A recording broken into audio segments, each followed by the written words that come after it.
What's up, y'all? It's Jeff Cobb, and you're listening to Ricky and Clive Wrestling Show on Social Suplex Podcast Network.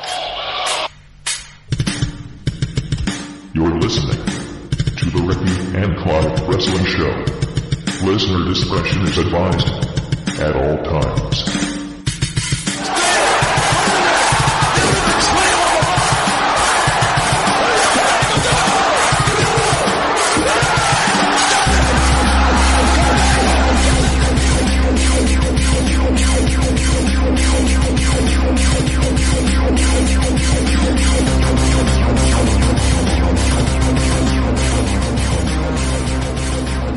And thank you once again for downloading and listening to another episode of the Ricky and Clive Wrestling Show, part of the Social Suplex Podcast Network, which has found a new home, but we'll discuss that soon.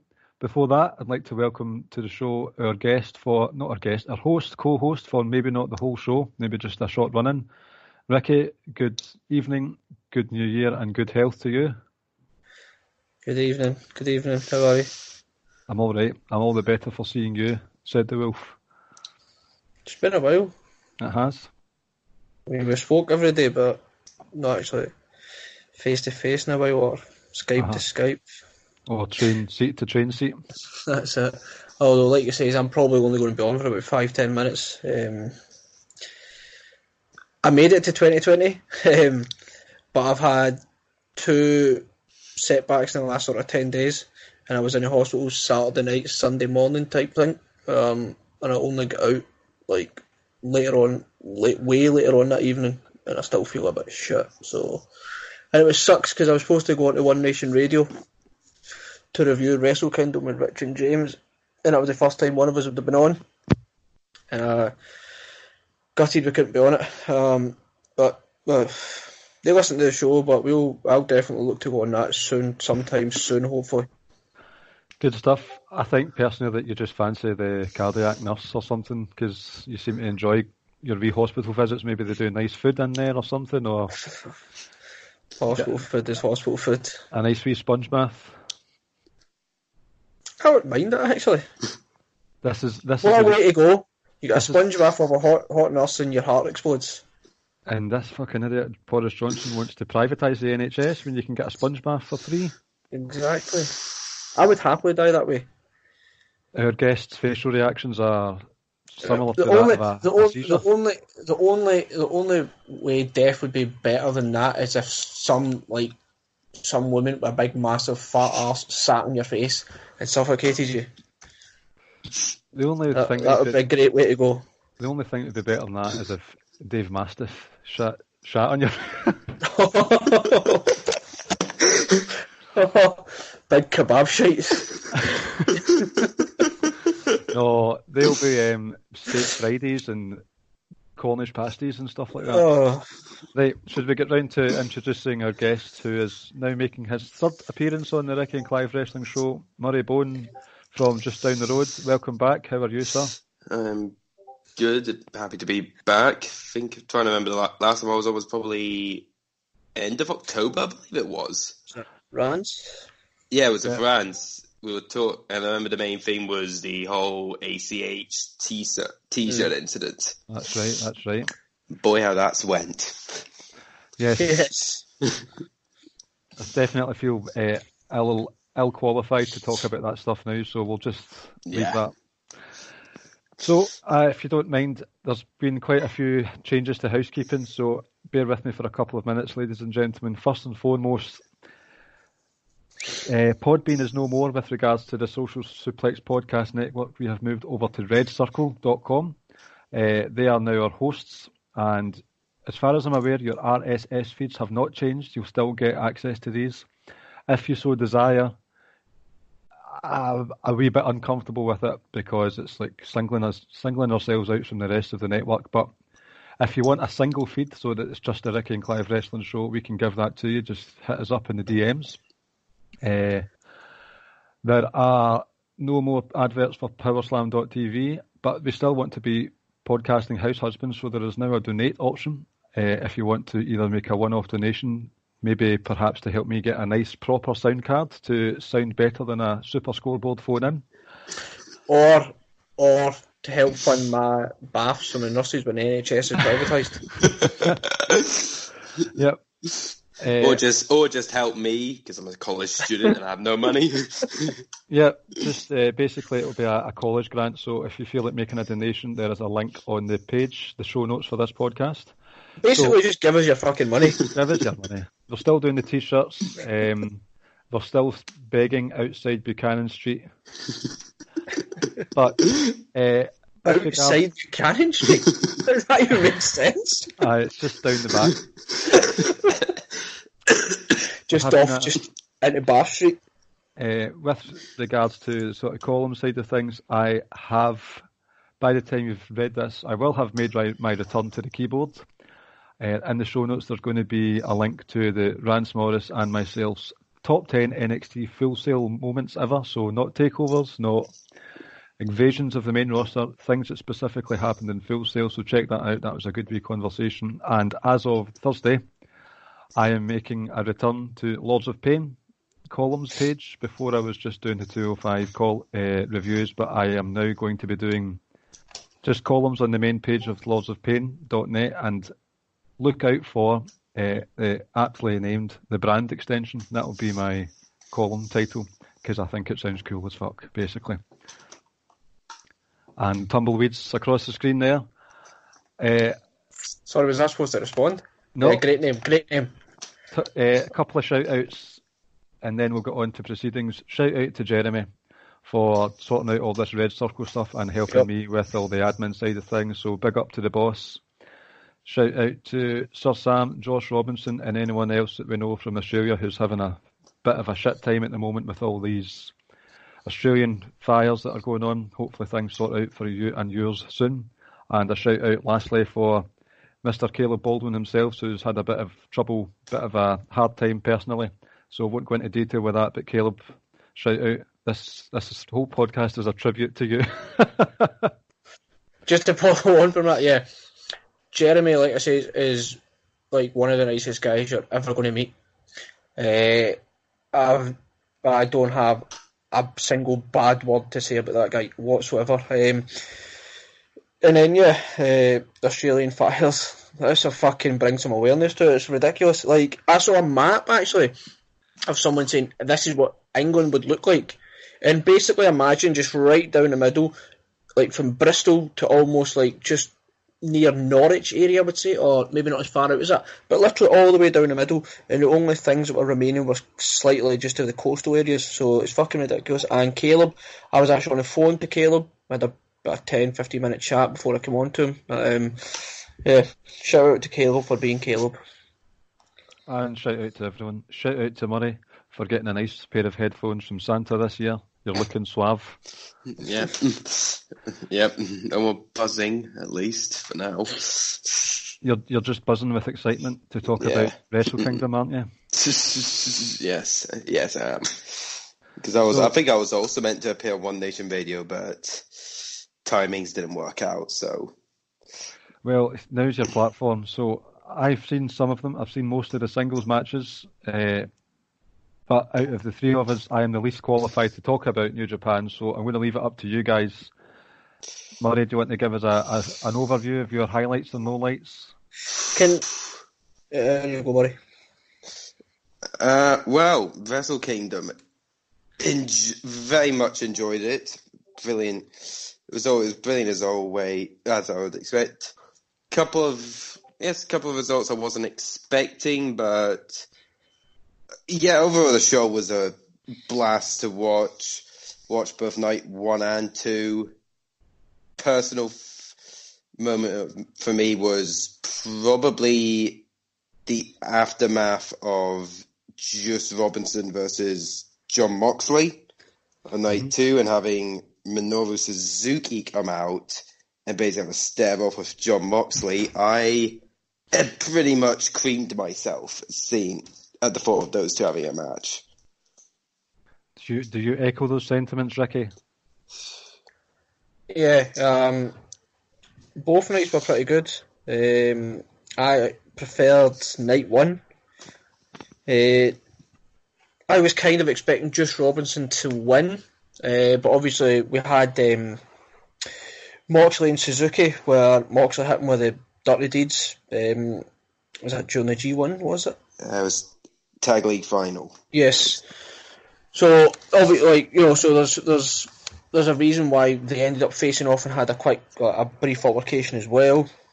We're obviously going to get that further down the line, where he might ultimately drop the title.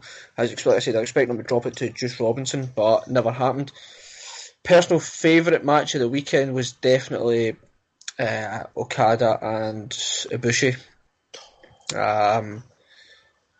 It went for, what was it, between 40 and 45 minutes, maybe closer to 40, was it?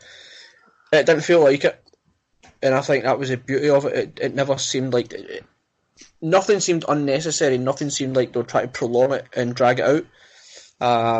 That already is going to be, for me, very difficult to beat for the rest of the year, and we're only, 7, 8, 9 days into 2020. Night 2, and I'm just going to quickly hit out my thoughts before I go. Night 2, like Tanahashi and Jericho, I know a lot of people were fans of that. I just thought it was just okay. Okada and Naito, it was a notch below. I felt both matches, both main matches from night 1, but it was still a really, really, really good match. I wasn't exactly enamoured with how they ended night 2. I felt like you could have. I felt like it's not so much because it was Kenta, it was more so because it was anybody. I felt like you could have done that the following night. So why wouldn't you want the coronation of Naito with the journey he's been on, and if he's the first ever double champion? Why wouldn't that be your signature goodbye, go home moment? I felt like that, it should have been more importance, and a spotlight should have been shone on that more.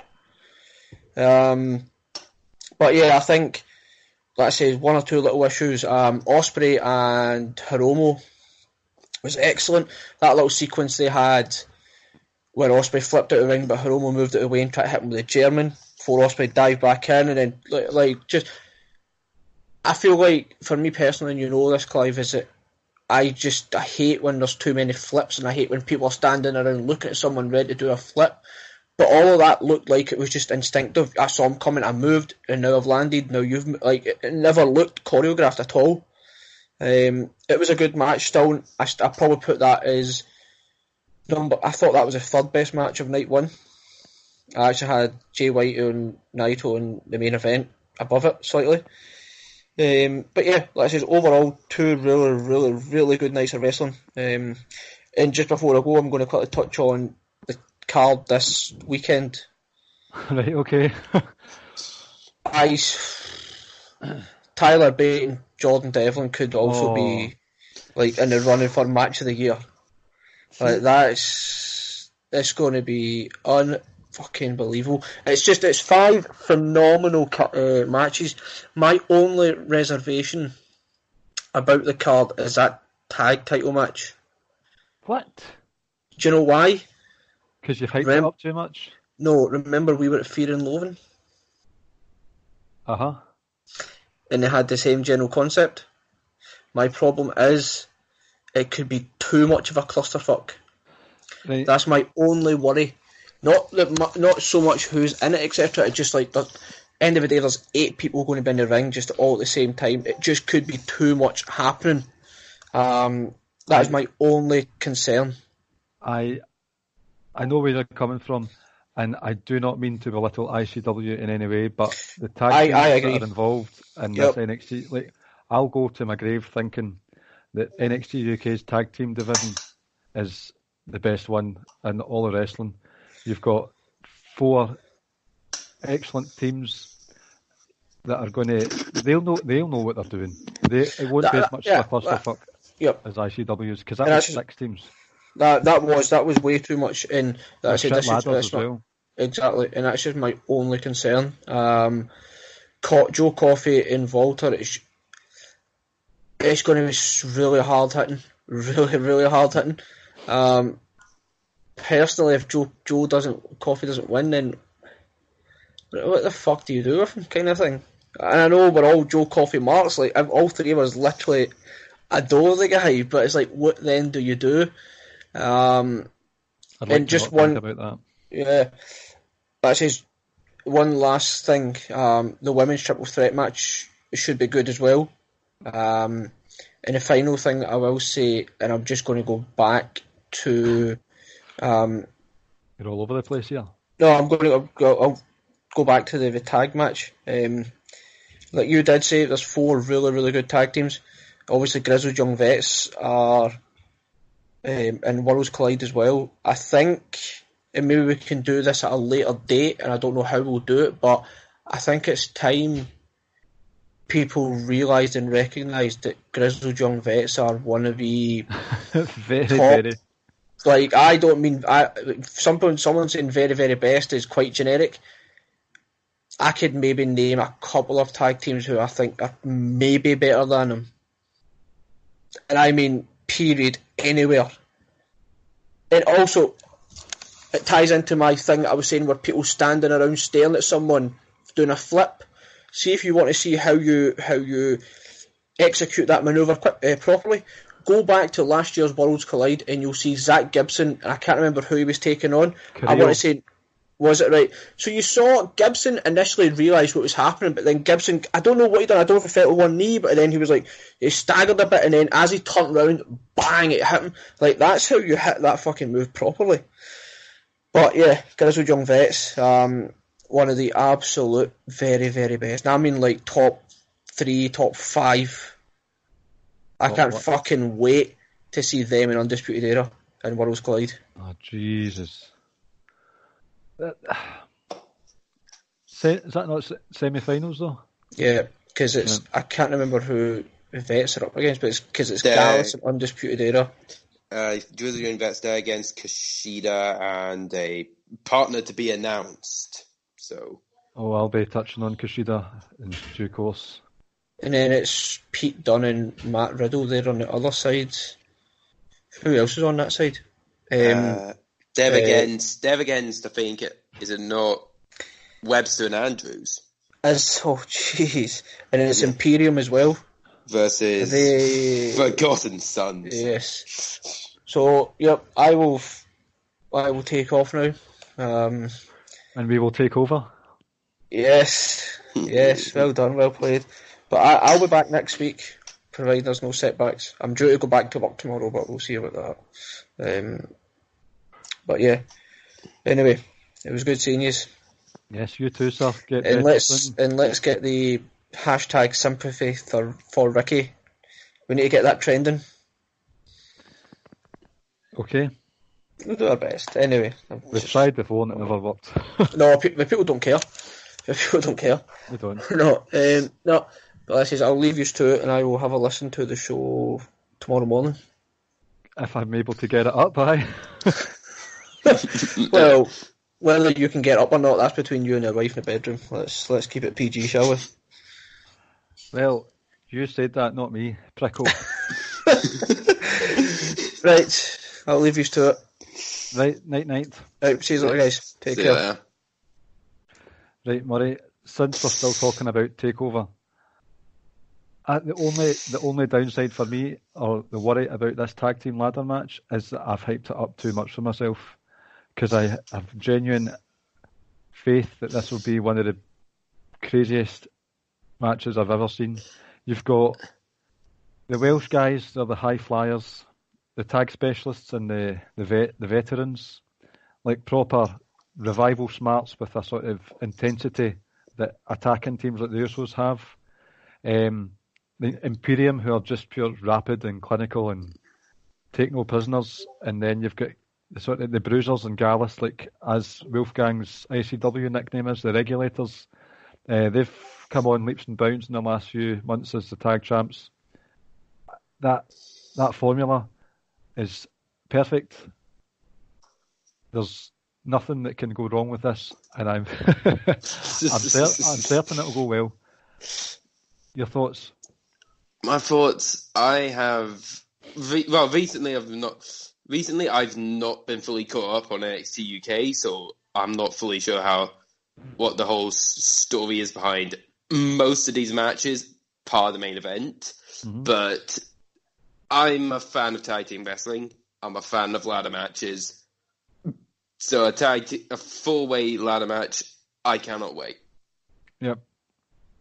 It's mostly been about Gallus and Imperium, hence the whole Joe Coffey Volta stuff. But girl, young vets have been upset about not retaining titles, and the Welsh guys, they are quote unquote due a rematch and all that stuff. So it's just been a maelstrom really, and I think they're all deserving. You've got the Hunt, they're still there. The outliers, fucking Dan Matha and Riddick Moss, who are going to do not mock them. They look brutal the last couple of times I've seen them. So there's excellent stuff going on. I think I've hyped it up too much. So as of now, I'm going to calm down and think, right, this will just be an average ladder match with 8 guys, and it might be a cluster. But I'm hoping for some reverse psychology to play its part. Yeah, I think the match that obviously the main event, I'm gonna love that. But I think the match that I feel's a bit under that I think is a bit not underappreciated, I guess, is the women's triple threat. I feel like that match. Could it steal the show? Perhaps it's like you've got Kaylee Ray and Viper. They're both. We both know the history they have. Yeah. They'll do well together. No problem. They do. They will well together, and Tony Storm is great as well. So I think. I know you don't. I don't know. There's just a vapidness about her that I can't deal with, and it's just I don't know. Yeah, but Tony Storm upsets the balance of this one for me, and I'm not looking forward to it. And I should, because you've got 2 Scottish women vying for the NXT UK Women's title, and I know they two work well together. I know they do. It's just I don't know. Yeah, and then 27 Eddie Dennis, that's there pretty much. Well, I've not seen many Eddie Dennis matches. The one I have seen, I've enjoyed. His match with Dave Mastiff was excellent. Yeah. Trent Seven, and I'm going to actually tie this into my wish list for 2020. We're kind of all over the place tonight already, doing all the segments in one go. But for one wish list that I'd like to see Trent Seven involved in a high-level singles campaign against possibly Joe Coffey further down the line. Mustache Mountain are great, British Strong Style are great, but Trent Seven has a singles wrestling style that I really, really enjoy. He's very urgent. It's not a rush. Well, it is a rush. But he brings across this energy that is seldom seen in other matches in this British Strong Style, where you've got all the holes in the world of sport stuff. Trent Seven is just fucking let's go, let's fight right now. The match with Volta at Download, the match with there was another one. There was Noam Dar as well, and there was one in between. Wouldn't be able to help, I don't. Oh shit! There's been 3 this year that I've seen from Trent Seven, and like my word, this guy can have some right good singles matches. So I think this. I don't think it'll steal the show, but I think this could be one that will still be remembered well. Yeah. These are five solid matches, and of course, as Vicky said, Tyler Bate, Jordan Devlin, that could steal the show. Oh, aye. I'm frightened about how good that one will be. Yeah. On the chances, is there any chances you reckon we'll get an impromptu match at all from someone? Possibly. I wouldn't be annoyed if there wasn't, but they've done it a couple of times now at the takeovers, so perhaps. There was a tweet that Jordan Devlin sent out during the week that said when this whole thing started in 2017 in Blackpool, he said, I think it'll be hard to find 2 wrestlers who have improved so much in the last 3 years. Tyler Bate has remained consistently good. He has improved. He's sort of polished everything up. He's bulked up. But Jordan Devlin's improvement in the last 3 years has been frightening, and I've followed him closely with not his complete indie career, but I do pay attention to him during even the download tournament for the second NXT UK tournament. Jordan Devlin just gets better and better. I think he's a frightening talent, and I'd love to see him do very well for himself in the future. There's room, the way NXT Florida is going at the moment, I think he'd tear it up with a few of the wrestlers on Full Sail. So this match another one that could steal the show. You've got 3 matches there that are like, wow, what's going on? With the Joe Coffey and Volter match, I'm not caring about the quality of the match. This is just too personal. I don't care if it's shit. I don't think it will be. I think I thoroughly enjoy both men's wrestling style. Joe Coffey, he's a fighter. Gritty, not pretty, is his mantra. And he fights matches to win. He doesn't do all the flips and stuff like that. He's like, I'm not even a fan of boxing, but he brings a sort of boxing mentality into things. And it just comes across as one who just wants to fight, and you get that a lot. So you have said that you've not seen a lot of NXT UK recently. I don't know how they did it, but they've managed a very smooth and slow and carefully thought out face turn for Gallus. Yeah, I did notice that they were acting much more face, which I didn't really expect, to be honest, because we've been used to them as heels, except when they were at Glasgow. But yeah, it's good to see that they're, the main attraction, because I was worried that they were going to drag out Imperium in British Strong Style, and Gallus were just going to be sort of left to the wayside. But it seems to be they're giving them time with this, and that, as you've got all 3 members of Gallus in major matches. Yep.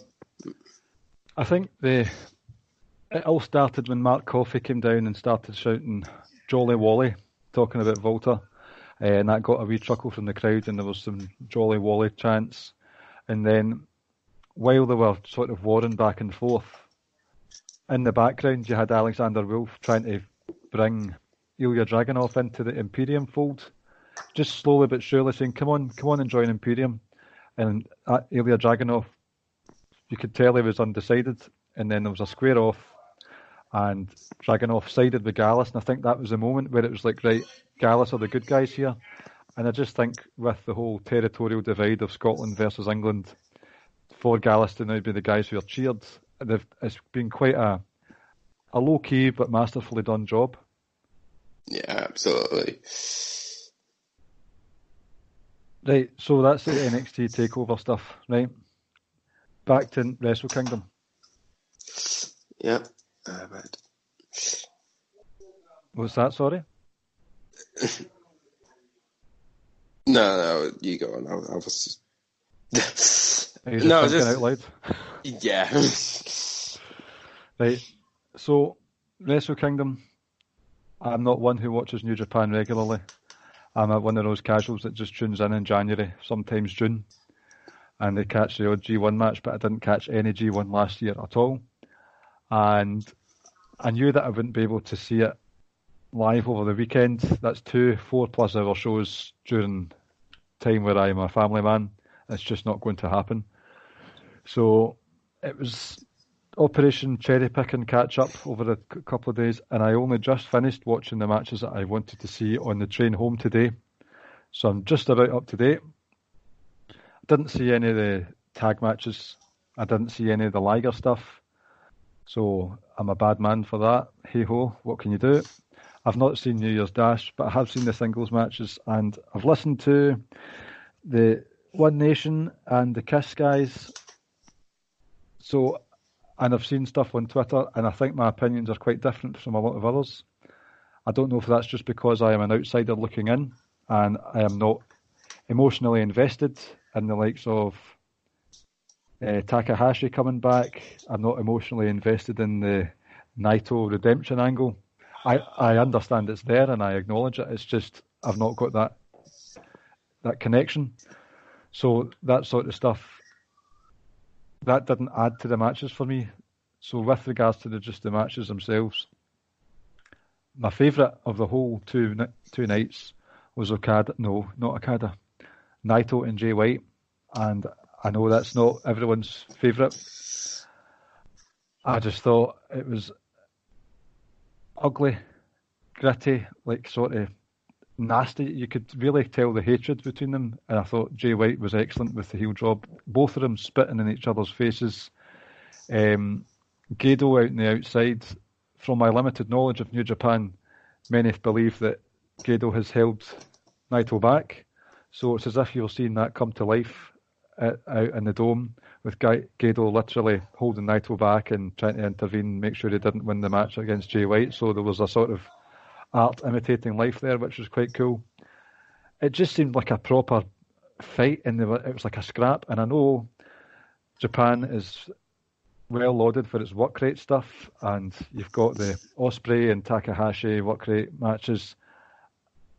I don't mind work rate at all, but see, from just a storyline side of things, I thought that match was perfect, and I'll remember it for a long time. The other ones, not as much. But before we touch on them, what were your thoughts on Jay White and Naito?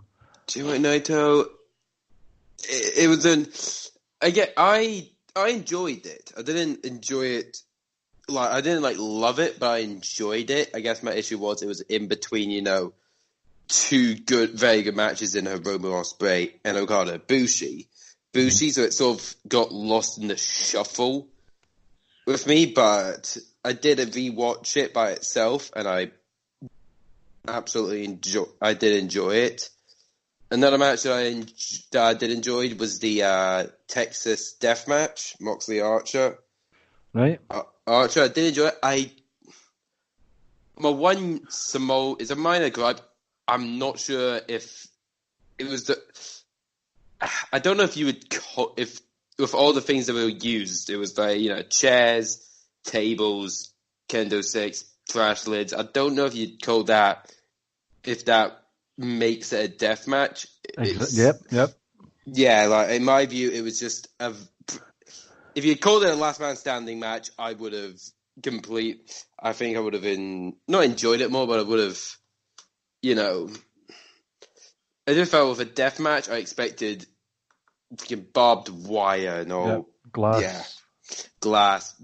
I doubt there would have been any explosions, but I mean, at the end of the day, they're all hardcore matches, but deathmatch is a bit different. Do you know what I mean? You've got there's different connotations with a deathmatch, especially with the history of it. So from that side of things, I felt if they just called it something else, it would have been fine. That wasn't my main gripe with it, though.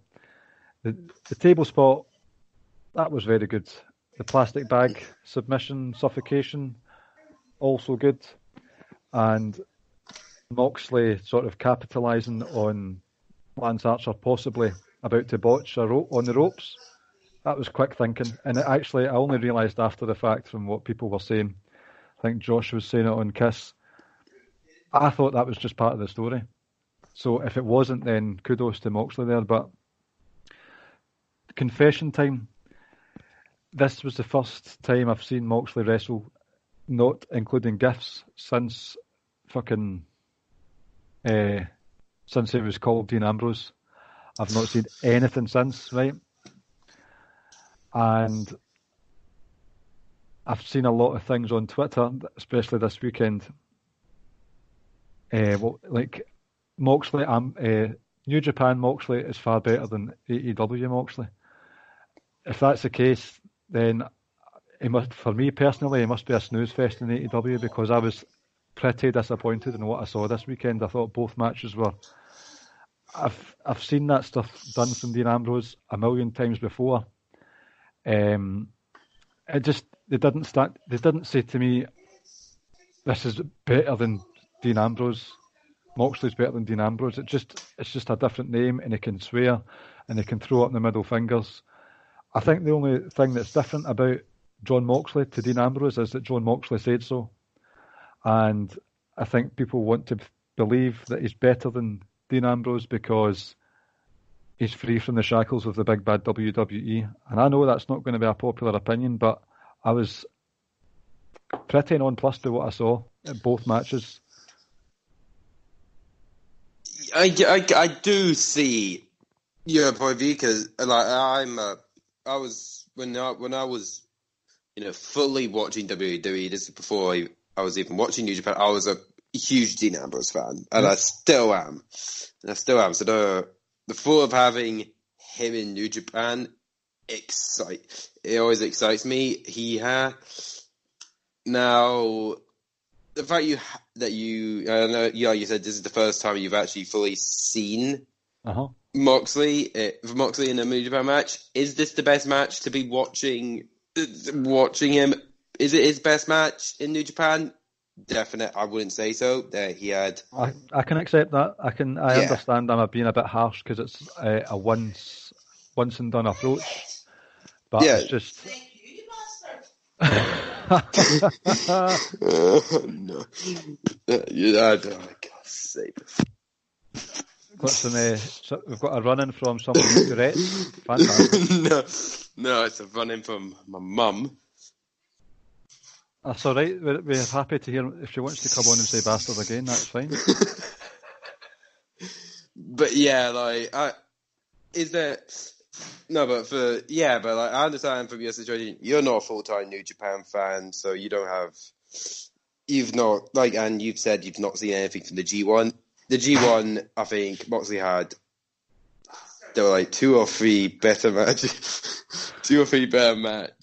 in the G1 than that, and in terms of AEW, I did enjoy his match with Omega All Out, but I guess this match probably wasn't the best. Both matches, I think, it wasn't the best of Moxley has given us, but I'm hopeful with John Moxley Suzuki happening somewhere around February. I think it's happening. That match, I think, should be brilliant. Yeah.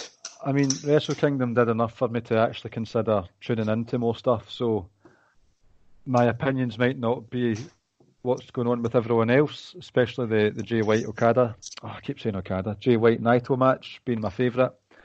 But if that's what it takes for me to come into the fold on a bit more than just a once-a-year basis, become more of a fan, then they've done their job. And I was blown away by Jay White. I thought he was excellent. Just a pure, since this is the word of the last 5 minutes, he was a bastard. He really was.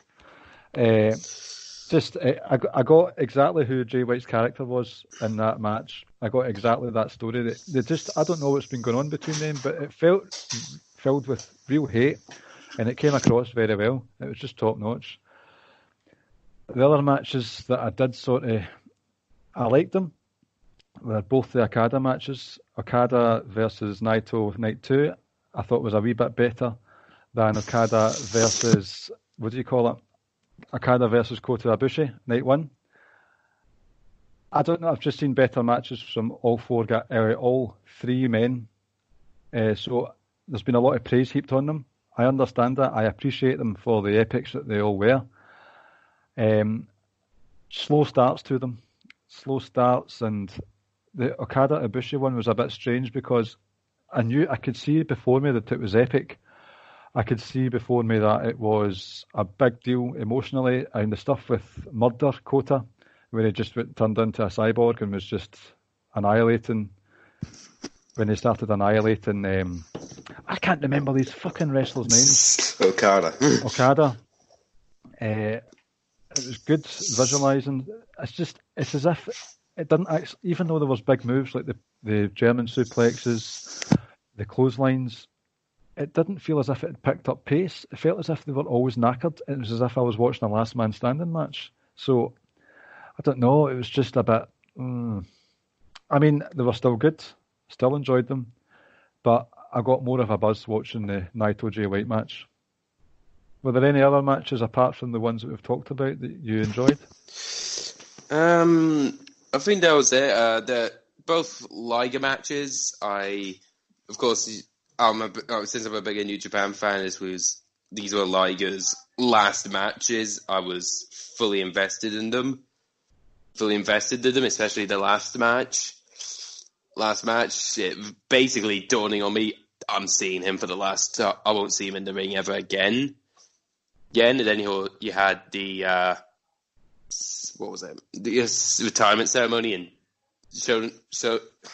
retirement ceremony after Wrestle Kingdom, which I won't lie, I did get.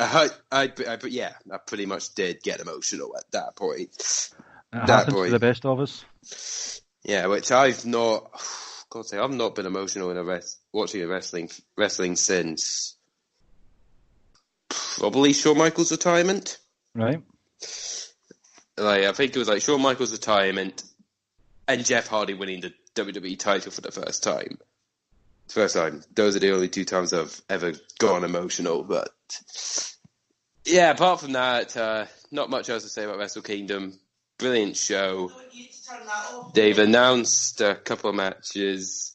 New Japan, they have announced some matches for their next couple of shows at New Beginning. We've got Kenta. We've obviously got Kenta Naito for, I believe it's both belts are on the line.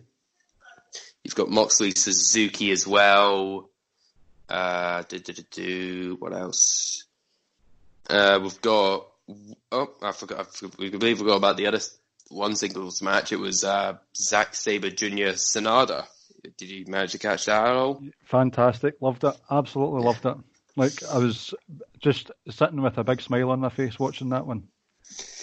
Yeah, I'm a huge Sanada fan, and I think this was a brilliant way to get him more over. And I think he's a star, and Zach is just incredible. Yeah, so, I've not seen much of Sanada, but the Zack Sabre Jr. I know about. I have seen him in general before, but that match was just fantastic. I wish it went on a wee bit longer, actually. Yeah, and I think it's also confirmed that also in one of the shows, Zach's again defending his title, the Rev Pro title against Will Ospreay. All right. So that's going to be heated because I know they have a bit of history. And Sanada's actually got a special singles match against Jay White. Okay. When is this stuff happening? I think they're happening mainly round about end of February, I believe. Right, so I'm not... Yes, it's like multiple different nights that these are happening. Because they've split the tour thing. It's like there's a tour happening in America, and then there's the Japanese tour. So they've got their big nights are February 1st and February 2nd. They're in Sapporo, and then the big show is February 9th in Osaka, and that's where we're getting like Sanada, Jay White, Hiromu Takahashi versus Ryu Lee, Moxley Suzuki, and Naito Kenta. Uh-huh. Yeah, so not too bad at all. Not too bad. Yeah. I would like to see Zack Sabre Jr. versus Ospreay. It's just with Ospreay, taking aside that I think he's a bit of a dick in real life, but his matches, they don't seem to... It's as if there's not much impact on his moves, and it's a criticism I've levelled at Humberto Carrillo an awful lot, where he's got all the flash, very fancy with the gymnastic aerial manoeuvres, but the actual impact is just not there. And it's like, when are you actually going to put in a sucker punch? Do you know what I mean? Yeah, and I know I'm sure you know he has his like hidden blade, which is his back elbow. Yes, that is good. Aye. Yeah, like he's got that, but yeah, he doesn't really have much of a striking exchange, though. Zach, he's not much of a strike exchange guy either, so I think it's just going to be... Though it'll probably go... The match, I think, between those two, I think, will be very, very similar to the match with Sanada, I think, because... See, Sabre's moveset, it looks as if it does damage. That's the thing. Ospreay's just looks as if he's... I mean, I get that people like all the flips, but you need to do something with them at the end of it all. Mm-hmm. And like, he does more thigh slapping than a fucking line dancing show as well. So, Yeah. a heavy part of this is probably just that he comes across as a dick. Some questionable tweets over the years from the fella. But I also enjoyed the Kenta versus Goto match. No. There was some forearm exchanges that the two guys had that were fucking brutal. Heavy brutal, and I really enjoyed it. So I've not seen much of Kenta outside of since he left 205 Live. The once used to be greatest brand in WWE, now it's just a complete afterthought. But yeah, that was good. I see, because I'd seen all the results and stuff before watching it, I didn't have that much of a disappointment with Kenta finishing Wrestle Kingdom standing tall, if that makes sense. So it didn't bother me too much. When I was watching that live, I was not happy because I felt like you had much, in my view, better options than Kenta. But now that I've thought about it, it makes sense because I know you probably haven't watched Dash, but like the reactions he got, he's an absolute brilliant heel. I'll try and catch Dash, but I'll definitely look out for the new beginnings because I want to see what's going on with some of the storylines. Definitely. Yeah, if there's one match I can definitely recommend, it's a tag match. It's Hiroki Goto and Tomohiro Ishii against Shingo Takagi and Evil. That's a absolute brilliant hoss tag match. Just them clotheslining each other heavily, and I think. And yeah, they've got their own feuds. I think it's Goto Shingo for the Never Belt, and Evil Ishii have a special singles match as well. So, right, okay. I mean, I know these names. It's been so long since I've sat and watched New Japan, so I've got a bit of work to do. And I'm sure from seasoned New Japan listeners that I have talked through my arse throughout the review of this Wrestle Kingdom.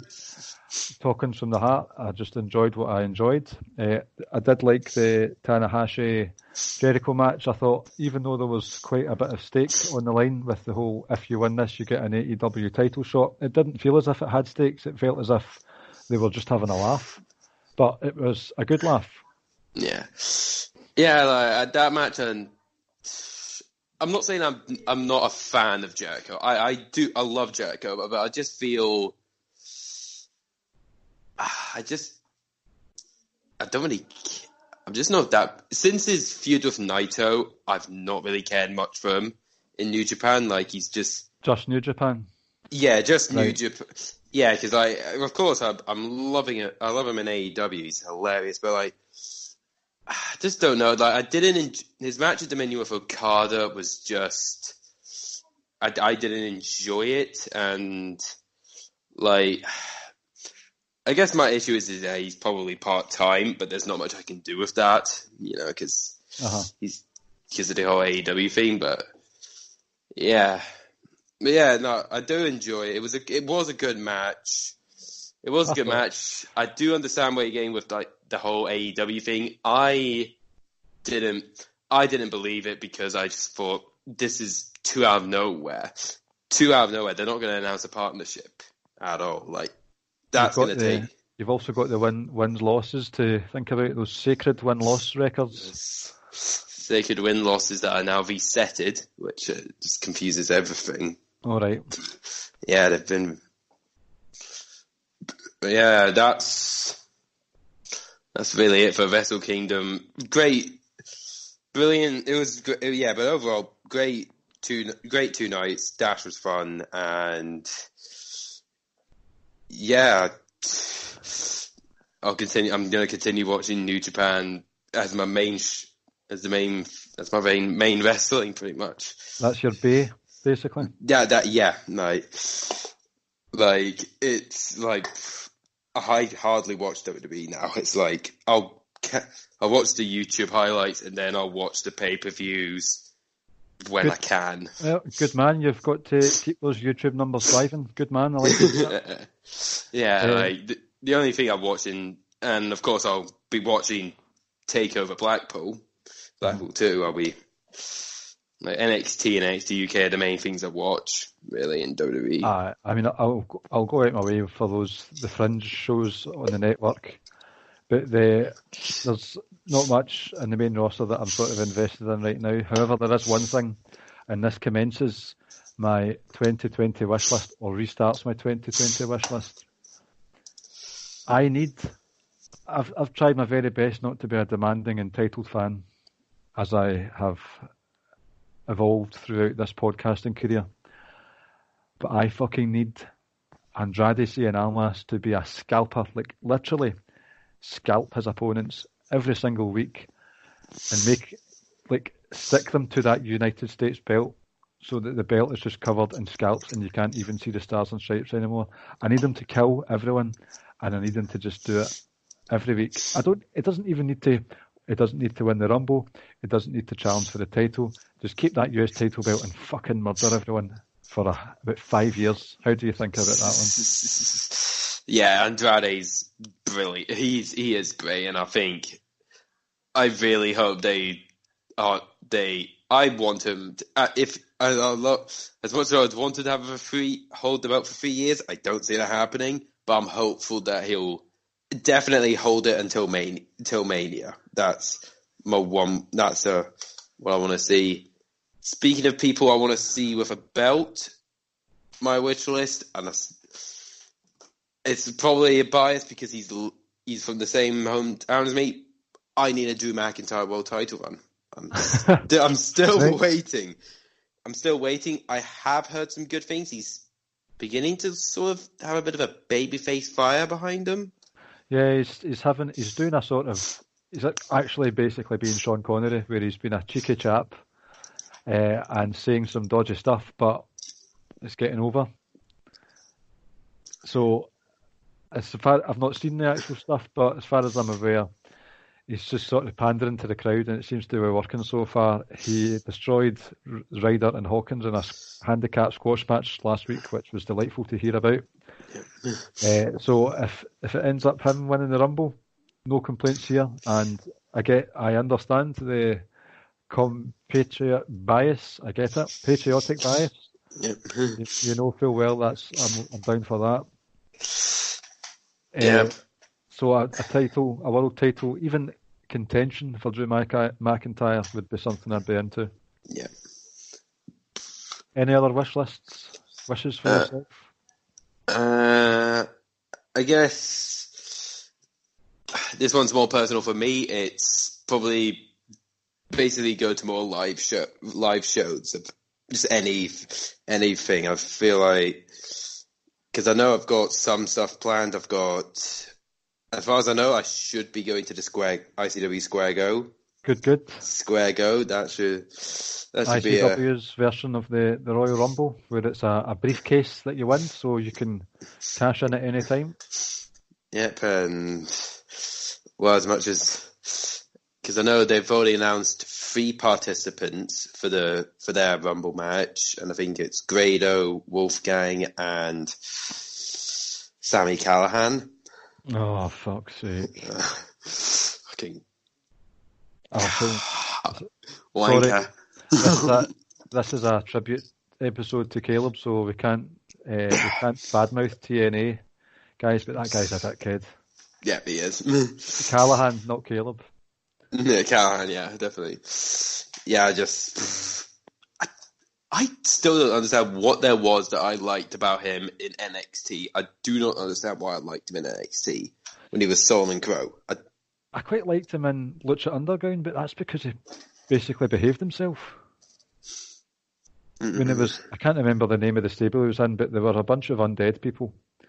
And he was in a few trios matches. He was a trios champs a few times in season 4 of Lucha Underground, and he was fine because he behaved and he stayed within his lane and didn't fucking go into business. I don't even know if it is business for himself, but it just comes across as I know you're not supposed to like the heels, but I'm not going to like the heels, so fuck him. Yeah.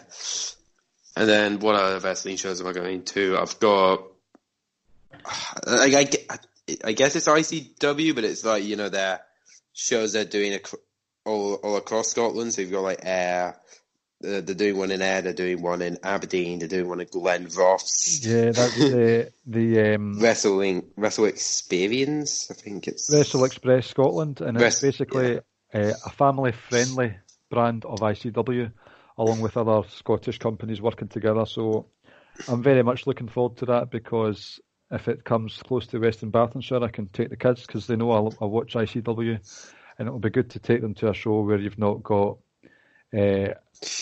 the likes of Lou King Sharp screaming "fuck you" in Jen's face, Jen Louise's face. So I've seen Lou King Sharp in one of the Haven caravan sites, and it was great fun. He was so hyped up, and I know that he can be a good sort of crowd pleaser for kids. So stuff like that I'm up for. Keeping with ICW for a moment, if anyone across the pond is not familiar with Andy Wilde, then this guy, he's built like a brick shit house, but he can he's like a suplex machine, very good sort of catch wrestler, very good techniker, power moves, cardio, but he's massive. Like, he's just so good. And he had an amazing match against Stevie Boy in a ICW Fight Club episode last year. He had a really good match against Noam Dar recently, so he didn't have a chance to compete against Stevie Boy for the ICW World Title at Square Go, but Andy Wilde is going to be in a 6-man scrap match, which is basically, if you're eliminated first from this 6-man match, you're in at number 1 in the Square Go, and if you win the 6-man scrap, then you go to number 30. I imagine that the 4 people in between will still have a chance of being in the Royal Rumble. I think it's like every 11. I think all 6 guys will get a spot in it. I think there's like random 1, 5, 10, 15, 20, 20, like that. Yeah, something around like that. Basically, what I'm trying to say is Andy Wilde has had a few opportunities in tail end of 2018, 2019. 2018, he was basically fighting against Mark Dallas when he was a heel, and now he's been trying to fight his way into the championship picture. I need Andrade to go on a mid-card scalping spree. I need Andy Wilde to win that Square Go, and I need him to be the good babyface that he is, and not opportunistically, somethingly cash in that title. I need him to say to Stevie Boy, "I am challenging you next week." And I want to see another classic between those two. And I need to see in 2020 Andy Wilde as the insane championship wrestling heavyweight champion of the world. Yeah, he's an absolute brilliant. And I think a match, we both agree we'd want to see, and I think it would be a great match, and that's Andy Wilde, Dave Mastiff. Oh my God. Can you imagine their catering bill? Just stovies, steak pies, like buckets of mashed potatoes. Yeah. But yes, I'd love Andy Wilde to get onto NXT UK. I know he's tried and he's not been able to, but there is always hope. But if he ends up ICW champ, I'm here for it. I have 2 more wishes for 2020, but have you got any more before I do have 2 more. You go one, I'll go one. You go one, I'll go one. All right. So this one is, I don't know if it's not wishful. It's more I just really just want this to happen, just to get this over and done with. For 2020, I want The Undertaker to actually retire. Look, I love The Undertaker. He's in my Mount Rushmore. He's Mount Rushmore, but I'm forgetting which WrestleMania it was where he faced Roman. I think, was it not 2017's? 33. Yeah, 33. That was the perfect send-off. Like that, if he had retired that day, that was it. He was gone. I would have been happy. And then he ended up coming back, and I was like, "Well, what was the point?" And then he came back to, was it Extreme Rules? Yep. Mm-hmm. a Yeah. fucking random tag match with Roman. Roman Reigns, Drew McIntyre, and Shane McMahon. What on earth is that all about? I don't even know. Don't get me And wrong, I really liked Drew McIntyre and Roman Reigns at Stomping Grounds last year. I thought that was an excellent, your typical fucking WWE sports entertainment shenanigan heavy match. I thought it was excellent, but yeah, love Undertaker in my Mount Rushmore, but and he did say in his interview with Steve Austin, it's like it's up to him when he retires. Fair enough, but you're going to get slagged if you keep coming out. yeah, I'm not sure if the rumors are true. I've heard a lot of people reckon that because of what happened at this was tag match. Do you see Taker having a match at Mania? Because he didn't have one last year. No, I think they've moved on from that. I think he's just going to come in for the blood money. Blood money. Yeah, because I heard people saying, that we might get Drew McIntyre Undertaker. I'm like, no, I don't really want... Because unless it's Taker, getting Drew McIntyre over big time, but that does not interest me at all. It's just, bizarrely enough, Raw are doing quite well just now with their fresh, young, although they might not be young in real life, in terms of their WWE career. They're doing well. It's a bit of a revolving door. You've had Cedric Alexander have a couple of weeks in the spotlight, Buddy Murphy a few weeks. Akira Tozawa's getting used on Raw, which is excellent. Drew Gulak's a prominent figure on SmackDown.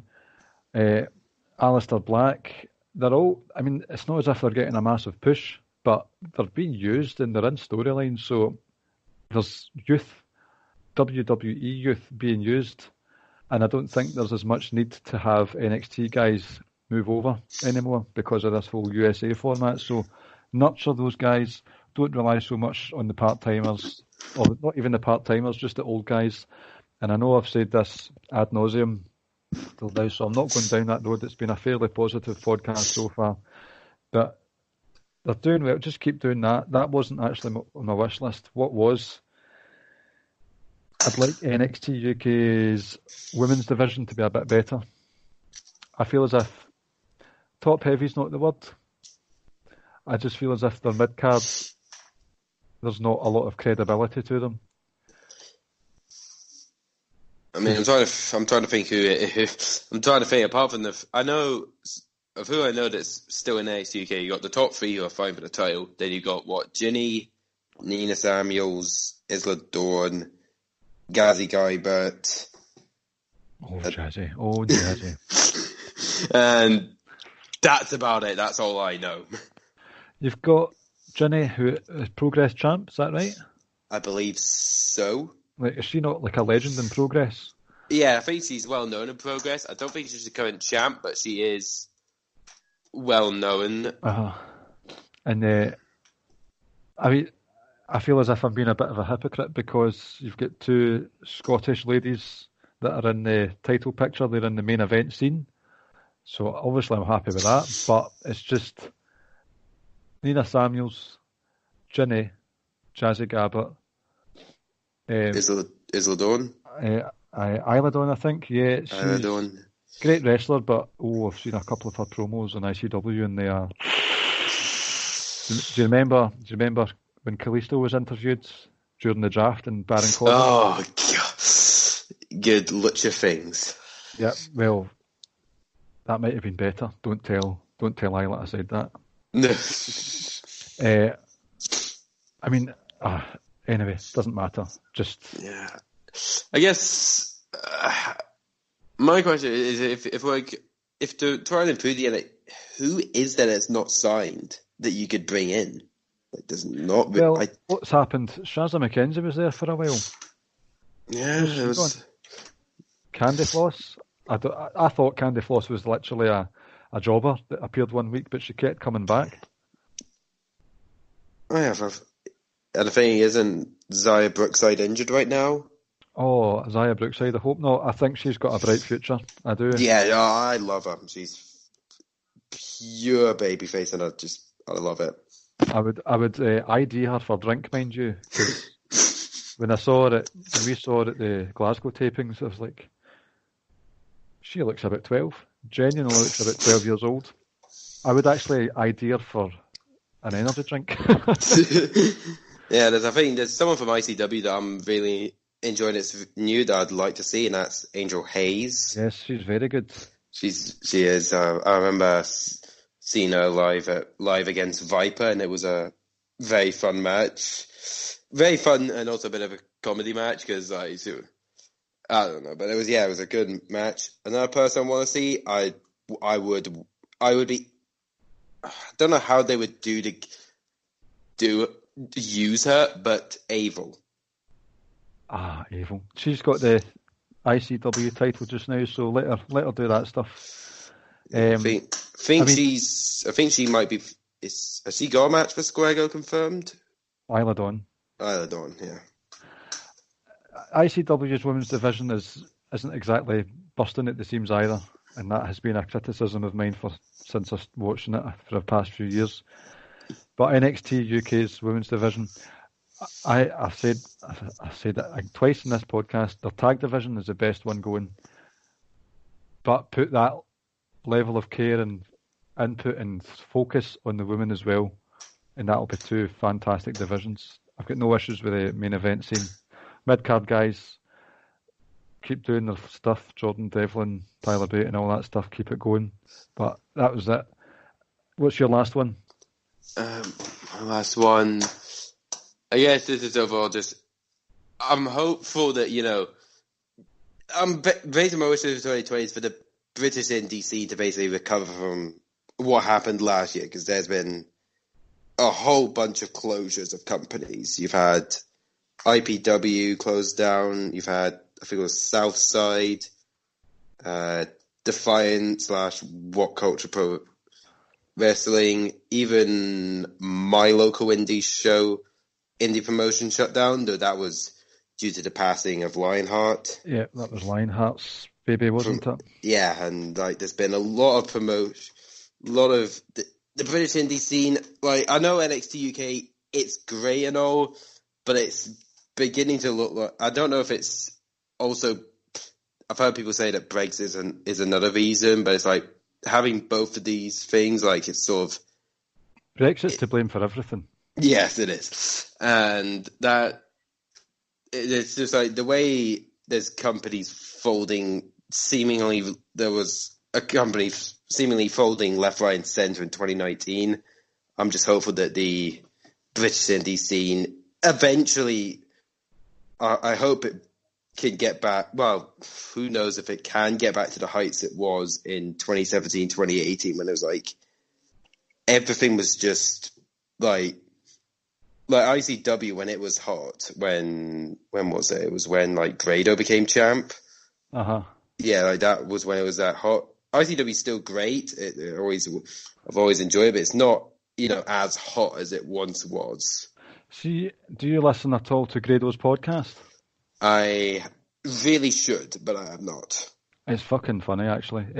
But they had Mark Dallas on, and they've actually said, Mark Dallas said last year that it was the best financial year they've had, despite the sort of everything being a bit lower, sort of not the bigger venues and stuff like that. But he has actually come out and said we need to start from the ground up again. So for the next wee while, it's not going to be the big, massive venues. They've got the Gonzo, which is filmed in their training academy. So you're probably saving quite a lot on sort of costs for that as well. So Dallas knows that they're starting from the ground up. It's not as if it's sort of escaping from underneath him. And hopefully in the next 2-3 years, ICW reaches those dizzy heights again. It's strange, the whole British wrestling argument, because it seems to be a geographical issue more so than whole scale, because you've got some Defiant. That was Newcastle area, wasn't it? Yeah, that was one at Newcastle. But you've got TNT. Is that Liverpool? TNT. Yeah, I think that's Liverpool, and that's main. that's Mikey Whiplash's thing, is it not? Yeah. Yeah. It's basically just Extreme Wrestling all the time, but TNT Wrestling are doing very well at the moment. So some companies are folding for reasons that you can't. It would be really unfair to blame WWE on, because the whole thing you said about Lionheart, and there's been many talk about the Adam Blampede guy or something from Defiant and What Culture, like totally tarnished his reputation. And I don't even know if Defiant was last year, was it? It was last year. They shut down. Right. But in that, so you've got, on one hand, you've got the closures, and then you've got TNT Wrestling, no association with WWE at all, and they're thriving, and they started selling out shows for 2020 already. So it's just, I think it's just one of those things that happens. No doubt there has been an impact, because it'd be ignorant to say there hasn't been some impact, but I don't think it's as devastating as some would have you believe. Yeah. It's always worrying if you're seeing a couple of promotions close down, but I feel like 2019 there was a lot more than usual. Yeah. Usual, some out of control, but others like because IPW they've been around since 2004, I believe, and it's like, is that do you mean 1PW? No, it's not. Which I forget which. Not 1PW. It's International Pro Wrestling, if you know. It's round about the Margate area. Do you know, I always thought that was 1PW. I know, yeah. It does actually look a lot like a 1, but it is an I. Yeah, that shows how much I pay attention to the Brit Rest scene. Yeah. Yeah, so you have your last one to go for? Yep. Ending on a controversial note, I have still to this day, okay, there's been an injury.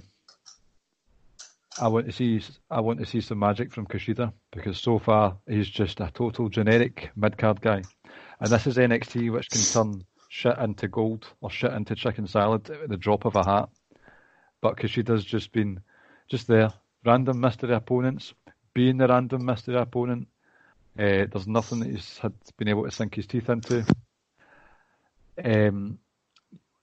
Just generic wrestlers so far for me. And I understand that his name comes with some legendary value to it. So I want to see better from not just Kushida, but the decision makers behind Kushida as well. Because so far I'm not impressed. Yeah, I do actually understand completely where you're coming from. I've been a bit disappointed in how it's been so far. Some things have been a bit out of his control, but like he's so good. He was so good in New Japan, and I know like he's not going to be able to wrestle his exact style in New Japan, but even then, I still feel he'd be even good then enough. You'd expect him to stand out from the crowd, and I can't believe I'm going to say this, but the best Kushida match I've seen so far was against Kona Reeves. Oh, Jesus Christ. What, not his match with Walter? It was alright. The Cassius Ohno stuff was alright. Cassius Ohno's been excellent in NXT UK, but... Yeah, and then I don't think I caught his match, Kushida's match in ICW against Jackie Polo. I don't know if that was any... That was good. Yep. Yeah. But there's that sort of... We know that, like... I feel bad mouthing ICW, but there's ICW, and then there's like the big leagues. There's New Japan, there's WWE, and so he did very well against Jackie Polo, who is a very good wrestler. But it's just something missing, and you can't blame that all on Triple H. Mm-hmm. I just think you've got that sort of cruiserweight style or the junior heavyweight, and what NXT has done with the cruiser, not 205, with the cruiserweight specifically, has been fantastic. Leo Rush was putting on quiet match of the year contenders for a few weeks on NXT. I've not seen anything from Kushida that I can't see elsewhere, basically. and I want to see what all the fuss is about without having to go into New Japan World. Yeah, I'm sure once he's now fully fit, I'm sure he'll eventually show up. I don't think this is going to end up being a Kenta situation where he just got constantly injured, and then by the time he was fully fit, it was like the fanfare died out for him, and he died out for him. Doing an excellent job on 205. Nobody watches it though. Yeah.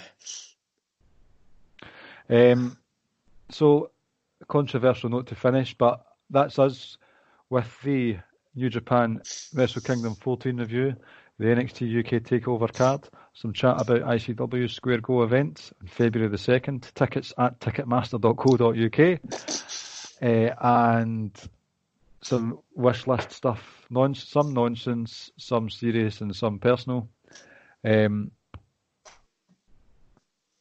That's it for this week. I asked Murray if he would be willing to provide a quiz for this week. I don't know if he's... I have. Oh, fantastic. So I just kept it a secret, really. For the first time, I think, in Ricky and Clive history, the guest is providing the quiz. So you tell us about the quiz, Mr. Murray. Right. I decided on this quiz is based pretty much all on ICW. Right. I'll try my best. I've not been watching for that long, but I'll try my best. Right. So, question 1. Who in ICW has the most world title reigns? Is it BT Gunn, Drew Galloway, Joe Coffey, or Stevie Boy? Oh. Right. I know Joe Coffey and Stevie Boy are 2 apiece. So I'm going to eliminate them from it. I know BT Gunn has been a sort of, similar to Naito, a sort of double gold champion. I think he's been a 0G champ more than he has been a world champ. So I'm going to say Drew Galloway. It's actually BT Gunn. Drew Galloway is also a 2-time champ, BT Gunn a 3-time. 3 bastards. Okay. Yeah. Oh, that's me just giving away one of the questions. It was like, how many reigns has BT Gunn had? And I've just given that away. I think it's 3. Is that right? Yeah, so... Right. Instead of who has the longest, who had the shortest ICW title reign? Was it DCT? Yes. Grado, Chris Renfrew, or Joe Coffey? I'm going to go for DCT. It was actually Joe Coffey. His first reign. He bet, I think it was Trent 7, and then on the same day, Stevie Boy cashed in on him. Square Go. Oh, fuck's sake. I'm showing myself up here. Can you ask questions within the last 3 years, please? I think I've got one here. Who won the first King of Insanity match? Stevie Boy. Bonus question. Can you name the boyfriends to Kaylee Ray, by the way? Bonus question. Can you name the 3 other competitors in that match? I can. They were Michael Whiplash. Yep. Christopher Renfrew. Yep. And a certain James Havoc. Correct. I'd love to see Jimmy Havoc back in ICW. I really would. Yeah, I would. He's great. Well, he has a bit of controversy going on with Jamie Hayter and some New Japan guy. I forget what it fully is, but I don't know what that is about. Anyhow. Right. Okay, so don't know. I've written this question a bit poorly. At Shugs' Party 5, Aaron Echo bet which Ring of Honor wrestler in a singles match? Jeffrey Cobb. Yeah, I had the clue saying that he was a participant in the G1 Climax, this year's Well, last year's G1 Climax. That was the same night. That was the same night where we got the drop that you hear at the start of the episode, where Jeffrey Cobb says, listening to Rick and Clive show. It was that night, and it was actually during a sleeper hold in that match itself. Right. Similar question to the first question. Which tag team has had the most ICW tag title runs? Is it Polo Promotions, New Age Click, prefer most Chris Renfrew, BT Gunn, the Bucky Boys, Stevie Boy and Davey Blaze, or the Pod? Personification of Destruction. Yep.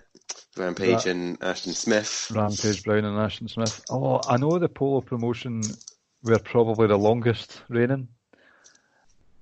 As far as I'm aware, POD have only won it twice. So again, a process of elimination. I'm going to go for a stab in the dark and say Bucky Boys. It's actually Polo Promotions. Oh, fuck's sake. They are 4-time tag champs.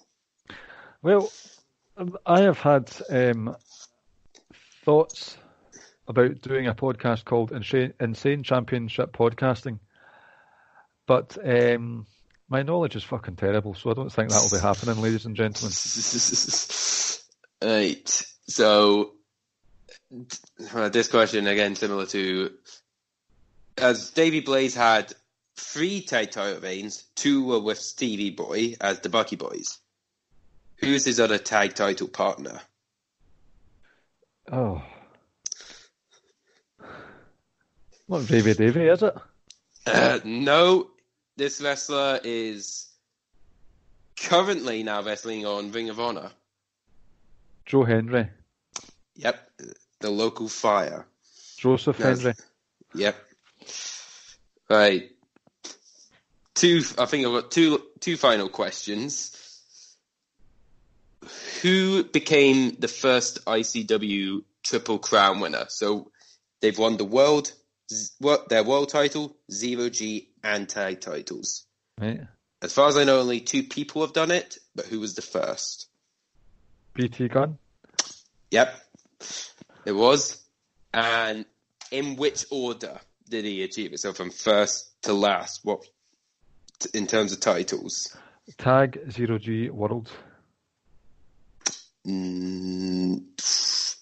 No, it was World. His first world title run was actually in 2010. Jesus Christ. Yeah. Then it was Tag, and then his last title was 0G. He's only ever held a 0G title once.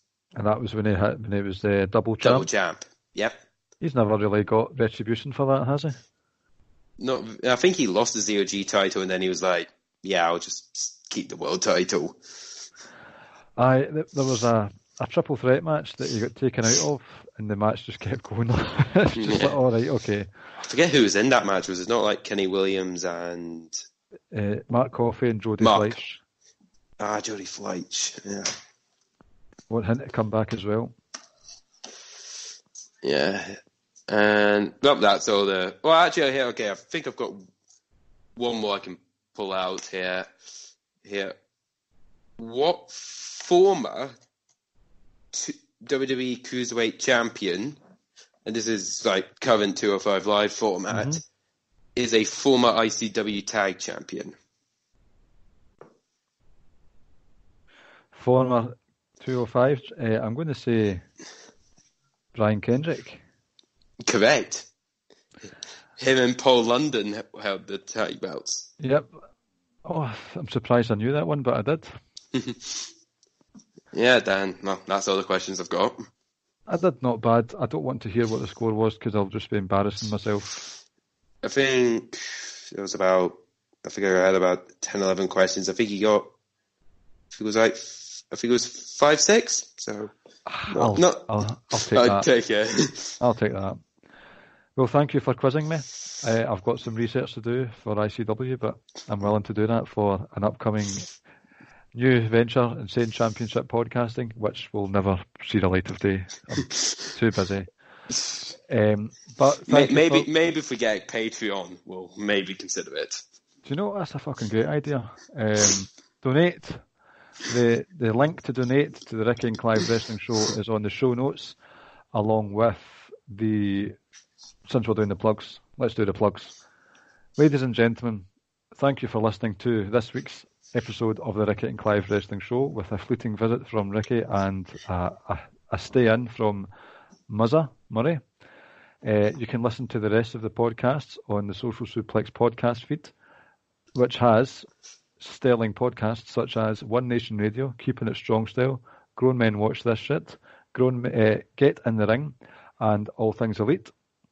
We are on socialsuplex.com, where you can also subscribe to the podcasts and any columns that we do by pressing the subscribe button, and they'll go directly to your email inbox. Go to prowrestlingtees.net to the Social Suplex page and get a nice wee Social Suplex podcast t-shirt, and press the show notes link to donate to the show. There is a link in the show to I can't remember if I said this at the start of the show, but Rance Morris and myself did top 10 NXT Full Sail moments. There's a link in there. Have a reread at that. I did say it. I remember it now. Check out the brand extension, edition 1, which will be on Lords of Pain as of Thursday. Wrestling Squared Circle is a Facebook group, and we are at Ricky and Clive. I think I've got it all covered. Murray, you want to plug your stuff? Yeah, well, I mainly do, writing for Social Suplex, so I think if you subscribe to, the Social Suplex, you'll get my updates when I've posted my podcast. I haven't done one in a while. I was meant to do Wrestle Kingdom, but I had a bad case of the cold and just could not be asked getting out of my bed. And yeah, you can follow me on Twitter at MurrayBone44, and yeah, that's all the plugs I've really got. There's more plugs than an electrician's van on this show. And that will be my joke for the week as well. Ladies and gents, thanks for listening. Next week will be an NXT UK Blackpool Takeover 2 review, and a look at NXT UK in general. Hopefully you can catch us then, and we'll speak to you next week. And hopefully we'll have recovered from probably celebrating too hard, where Joe Coffey is holding that NXT UK title above his head. Joseph, please, Joseph. Please. Do it for Celtic. Right, Joseph, fucking do it. Right, night, everyone. Night. Thank you for listening to the Ricky and Clive Wrestling Podcast. We'll see you next time.